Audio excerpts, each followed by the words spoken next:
بسم اللہ الرحمن الرحیم الحمدللہ رب العالمین والصلاة والسلام علی رسولہ النبی الکریم اما بعد۔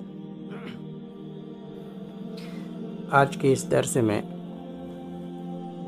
محرم کے مہینے میں جو مروجہ رسوم ادا کیے جاتے ہیں اس کے تعلق سے کچھ باتیں انشاءاللہ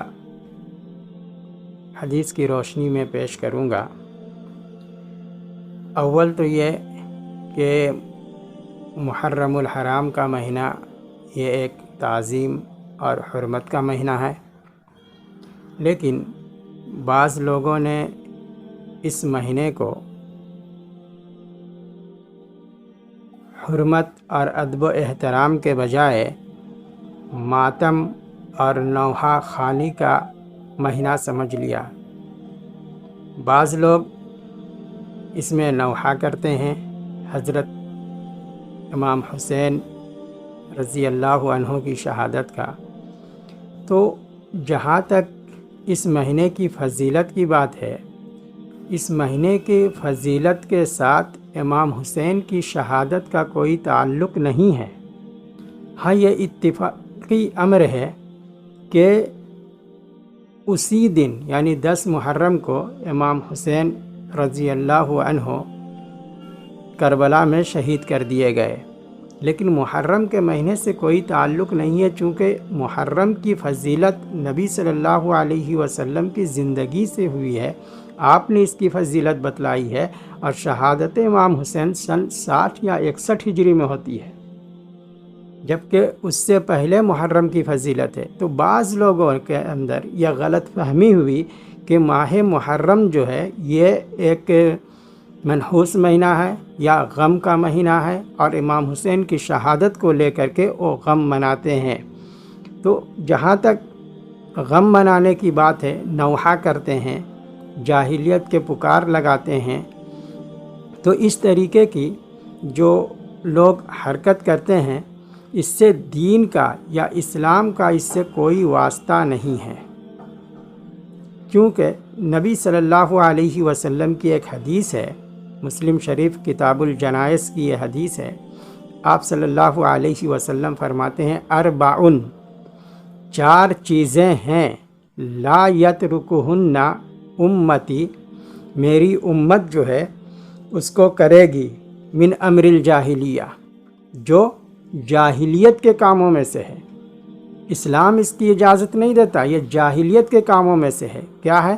الفخر فی الاحساب، یعنی حسب و نسب پر، قومیت کے اوپر فخر کرنا۔ والطعن فی الانساب، حسب و نسب پر طعنہ زنی کرنا، حسب و نسب خاندان پر طعنہ زنی کرنا۔ اور اس کے بعد والاستسقام بالنجوم، ستاروں کے ذریعے سے پانی طلب کرنا۔ اور چوتھی چیز والنیاحہ، نوحہ کرنا، کریا وزاری کرنا، نوحہ کرنا، چیخ چیخ کر کے سڑکوں پہ ماتم کرنا، جس طریقے سے ابھی کیا جاتا ہے اسی مہینے میں امام حسین رضی اللہ عنہ کے نام پہ۔ تو نبی صلی اللہ علیہ وسلم نے ایک وعید فرمائی ہے ایسے عورتوں کے لیے جو نوحہ کرتی ہیں۔ یہ چاروں چیزیں زمانہ جاہلیت کے کاموں میں سے ہے، اسلام نے اسے مٹا دیا، لیکن نبی صلی اللہ علیہ وسلم فرماتے ہیں یہ کریں گی میری امتی۔ اس کے بعد آپ نے یہ وعید فرمایا کہ الناحیہ، یعنی نوحہ کرنے والی عورت، اگر وہ اپنی موت سے پہلے توبہ نہ کرے تو قیامت کے دن اس حال میں اسے اٹھایا جائے گا کہ تارکول اس کا لباس ہوگا اور خارش لباس اسے پہنایا جائے گا، یعنی کھجلی کا لباس اسے پہنایا جائے گا اور گرم تارکول کا اس کے سر پہ انڈیلا جائے گا۔ یہ وعید ہے۔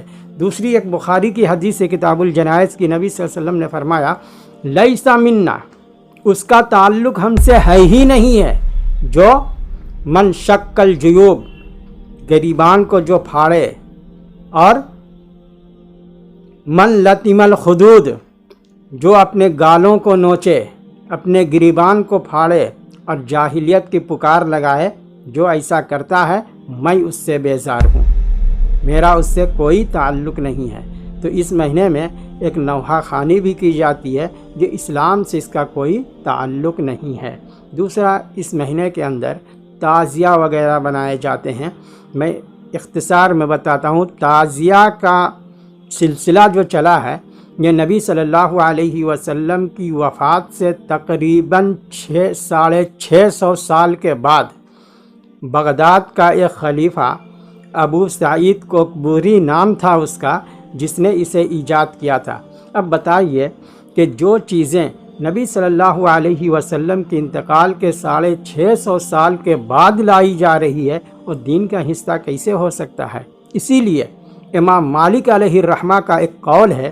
حضرت امام مالک علیہ الرحمہ یہ فرماتے ہیں کہ من ابتدع فی الاسلام بدعہ، جس آدمی نے اسلام میں بدعت کو اختیار کیا، بدعت نکالا، یراہ حسنہ، اور یہ سمجھا کہ یہ بہت اچھا ہے، فقد زعم، تو گویا اس نے یہ گمان کیا، انہ خان الرسالہ، کہ نبی صلی اللہ علیہ وسلم نعوذ باللہ رسالت کے اندر خیانت کیا ہے۔ اور اس کے بعد امام مالک فرماتے ہیں کہ اقرؤ، اے لوگو اللہ کے اس قول کو تم لوگ پڑھ لو، الیوم اکملت لکم دینکم واتممت علیکم نعمتی ورضیت لکم الاسلام دینا، کہ حجۃ الوداع کے موقع پہ نبی صلی اللہ علیہ وسلم پر اللہ نے یہ آیت نازل کر دی کہ اے محمد، آج ہم نے تمہارے لیے تمہارے دین کو مکمل کر دیا، ورضیت لکم الاسلام دینا، اور اپنی نعمتیں تمام کر دی اور میں دین اسلام سے راضی ہو گیا۔ تو نبی صلی اللہ علیہ وسلم پر یہ آیت حجۃ الوداع کے موقع پہ نازل ہوئی تھی، تو بھلا اس کے بعد اس دین مکمل ہو گیا تھا، جبکہ یہ تعزیہ داری کا سلسلہ جو 10 محرم کو ہوتا ہے یہ نہیں تھا۔ بعد میں اسے جب ایڈ کیا گیا تو اسلام کا کیسے حصہ ہو سکتا ہے؟ اسی لیے امام مالک علیہ الرحمہ کہتے ہیں کہ لوگ اس وقت تک اصلاح حاصل نہیں کر سکتے جب تک کہ ان لوگوں کا وہ پیروی نہیں کریں جو جناب محمد رسول اللہ صلی اللہ علیہ وسلم کے ساتھی تھے اور ان کے دور میں تھے۔ وہ جو کرتے تھے اگر وہ چیز نہ کریں تو لوگ اصلاح حاصل نہیں کر سکتے۔ اور اے لوگوں سن لو کہ جو اس وقت دین نہیں تھا وہ آج بھی دین نہیں ہو سکتا ہے۔ اللہ رب العالمین سے دعا ہے کہ اللہ تعالی ہمیں دین اسلام کی صحیح سمجھ عطا فرمائے۔